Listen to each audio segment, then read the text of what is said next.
Bismillahirrahmanirrahim. Assalamualaikum warahmatullahi wabarakatuh. Perkenalkan, nama saya Sofia Ramawati, NIM E 2019-2130. Di sini saya akan memenuhi tugas UTS Ekonomi Makro Islam, yaitu menganalisis 3 video YouTube dari Bapak Abdul Latif Nafis.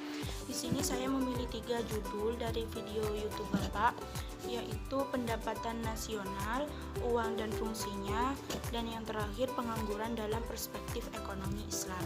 Untuk yang pertama, saya akan membahas pendapatan nasional. Definisi pendapatan nasional. Pendapatan nasional adalah nilai total output akhir suatu negara dari semua barang dan jasa yang diproduksi dalam 1 tahun. Untuk yang selanjutnya, konsep pendapatan nasional itu ada 6, yaitu yang pertama produk domestik bruto, yang kedua produk nasional neto, dan yang ketiga produk nasional neto, dan yang keempat pendapatan nasional neto, yang kelima pendapatan perseorangan, dan yang terakhir adalah pendapatan yang siap dibelanjakan. Produk domestik bruto merupakan jumlah produk baik barang maupun jasa yang dihasilkan oleh unit-unit produksi di dalam batas wilayah suatu negara atau domestik selama 1 tahun. Yang selanjutnya produk nasional bruto, yaitu nilai produk baik barang maupun jasa yang dihasilkan oleh penduduk suatu negara selama 1 tahun, termasuk yang dihasilkan oleh warga negara tersebut di luar negeri. Yang ketiga, produk nasional neto. Produk nasional neto adalah produk nasional kotor dikurangi penyusutan barang modal. Yang keempat, pendapatan nasional neto. Pendapatan nasional neto adalah pendapatan yang dihitung menurut jumlah balas jasa yang diterima oleh masyarakat sebagai pemilik faktor produksi. Yang kelima, pendapatan perseorangan.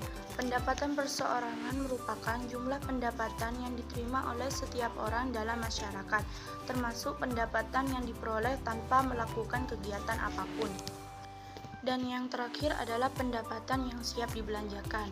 Pendapatan ini adalah pendapatan yang siap untuk dimanfaatkan guna membeli barang dan jasa konsumsi, dan selebihnya menjadi tabungan yang disalurkan menjadi investasi. Yang selanjutnya saya akan manfaat perhitungan pendapatan nasional.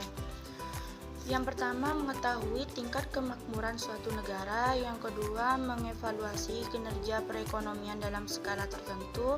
Yang ketiga, mengukur perubahan perekonomian suatu negara secara berkala. Yang keempat, memudahkan dalam membandingkan kinerja ekonomi dari setiap sektor. Yang kelima, sebagai indikator kualitas hidup masyarakat di suatu negara. Yang keenam, sebagai indikator perbandingan kinerja antar negara.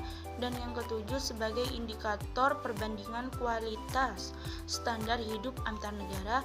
Yang kedelapan, sebagai indikator perbandingan tingkat pertumbuhan ekonomi dari waktu ke waktu. Dan yang terakhir, sebagai indikator dan perbandingan pertumbuhan ekonomi dan kekayaan dari suatu negara. Macam-macam metode perhitungan pendapatan nasional ada 3. Yang pertama, metode pendekatan nilai produksi. Yang kedua, metode pendekatan pendapatan. Dan yang ketiga, metode pendekatan pengeluaran. Untuk yang selanjutnya, saya akan menganalisis video YouTube selanjutnya, yaitu definisi uang. Uang adalah benda yang diterima masyarakat umum sebagai alat tukar dalam kegiatan ekonomi. Jadi kesimpulannya, uang adalah benda yang diterima masyarakat umum sebagai alat tukar dalam kegiatan ekonomi. Jenis-jenis uang menurut bahan pembuatannya. Yang pertama, uang logam, dan yang kedua adalah uang kertas. Selanjutnya, jenis-jenis uang menurut lembaga yang mengeluarkan, yaitu ada 2. Yang pertama, uang kertal, yang kedua uang giral. Yang selanjutnya, menurut nilai jenis-jenis uang. Yang pertama, uang penuh, dan yang kedua uang tanda.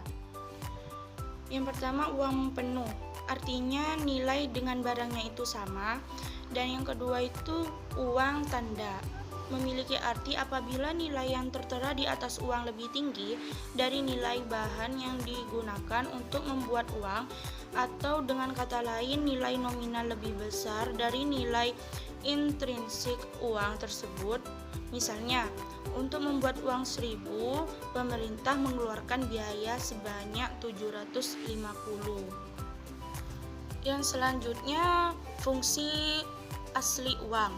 Yang pertama sebagai alat tukar, dan yang kedua sebagai satuan hitung, dan yang ketiga sebagai alat penyimpanan nilai.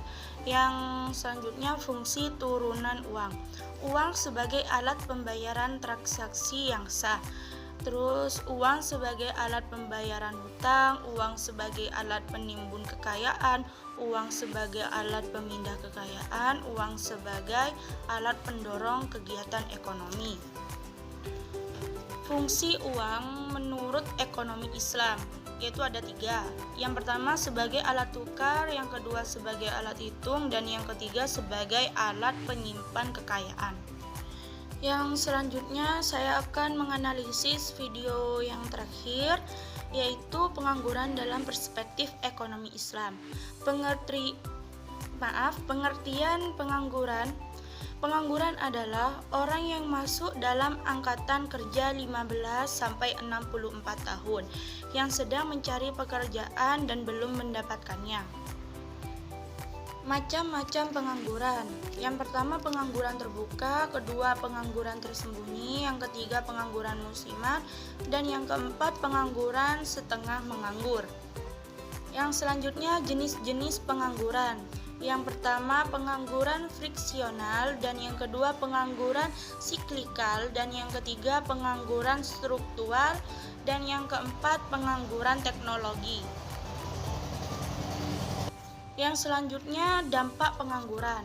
Yang pertama menurunkan pendapatan per kapita dan pertumbuhan ekonomi, yang kedua meningkatkan biaya sosial, yang ketiga menurunkan aktivitas perekonomian, yang keempat menurunkan penerimaan negara, dan yang kelima menurunkan tingkat keterampilan, dan yang keenam kegiatan distribusi kurang lancar, dan yang ketujuh terjadinya kemiskinan, dan yang kedelapan kurang gizi, yang 9 tindak kriminal meningkat, yang 10 produktivitas tenaga kerja, yang 11 upah yang rendah. Penyebab pengangguran. Penyebab pengangguran ini salah satunya tidak sebanding penawaran dengan permintaan pekerja. Yang kedua turunnya pengeluaran total dan output, dan yang ketiga perubahan teknologi, yang keempat waktu yang dibutuhkan untuk mencari pekerjaan. Yang selanjutnya cara mengatasi pengangguran, yaitu menyelenggarakan bursa tenaga kerja, terus informasi lowongan kerja, memberikan pelatihan kerja, membuka lapangan kerja dengan sebanyak-banyaknya, terus meningkatkan peredaran modal usaha, meningkatkan jiwa kewirausahaan, dan yang terakhir adalah transmigrasi. Pengangguran dalam ekonomi Islam yaitu pengangguran jabariyah atau terpaksa, dan yang kedua adalah pengangguran khairiyah atau pilihan. Yang terakhir adalah solusi pengangguran perspektif ekonomi Islam. Yang pertama mekanisme individu, dan yang kedua mekanisme sosial ekonomi.